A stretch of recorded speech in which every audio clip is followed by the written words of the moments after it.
महाराष्ट्राला पुरोगामी विचारांची समृद्ध परंपरा लाभली असून या परंपरेतूनच सर्वसामान्य नागरिकांना संविधानिक अधिकार प्राप्त झाले आहेत, असे प्रतिपादन कॉम्रेड अशोक ढवळे यांनी केले.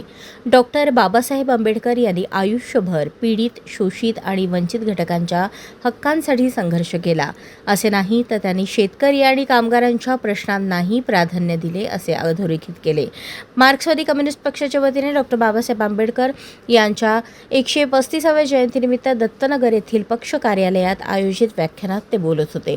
पुढे बोलताना कॉम्रेड ढवळे यांनी भारतीय समाजरचनेतील वर्ण, वर्ग आणि जात व्यवस्थेवर सखोल भाष्य केले. जात म्हणजे बंदिस्त केलेला वर्ग, असे डॉक्टर बाबासाहेब आंबेडकर यांनी स्पष्ट केले होते. याची आठवण करून देत त्यांनी सांगितले, जगात मूलतः दोनच वर्ग आहेत, आहे रे म्हणजे श्रीमंत आणि नाही रे म्हणजे गरीब. भारत देशाला स्वातंत्र्य मिळून 75 वर्षे उलटूनही या दोन वर्गांमधील दरी कायम आहे. इतिहासातील सामाजिक संघर्षांची आठवण करून देताना त्यांनी सांगितले की 1927 साली चौदार तळे सत्याग्रह हा समतेचा निर्णायक लढा होता. त्याआधी 1868 मध्ये महात्मा ज्योतिराव फुले यांनी आपल्या वाड्यातील पाण्याचा हौद सर्वांसाठी खुला करून सामाजिक समतेचा संदेश दिला. 1935 मध्ये डॉक्टर आंबेडकर यांनी समतेच्या अधिकारासाठी धर्मांतर करणार असल्याची घोषणा केली आणि 1956 मध्ये नागपूरच्या दीक्षाभूमी येथे बौद्ध धम्माचा स्वीकार केल्याचे सांगितले.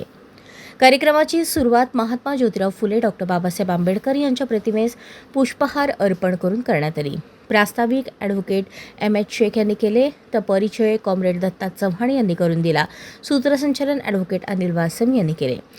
कार्यक्रमाचा अध्यक्ष समारोप ज्येष्ठ नेते माजी आमदार कॉम्रेड नरसय्या आडम मास्टर यांनी केला. आपल्या समारोपात त्यांनी डॉक्टर आंबेडकर यांचे विचार आदर्श समाज निर्मितीसाठी मार्गदर्शक असून ते प्रत्यक्ष आचरणात आणणे आवश्यक असल्याचे सांगितले. कार्यक्रमास पक्षाचे जिल्हा सचिव कॉम्रेड युसुफ शेख, नसीमा शेख, व्यंकटेश कोंगारी, हनीफ सातखेड, शेवंता देशमुख, सुनंदा बल्ला, रंगप्पा मरेड्डी, प्राध्यापक अब्राहम कुमार यांची उपस्थिती होती.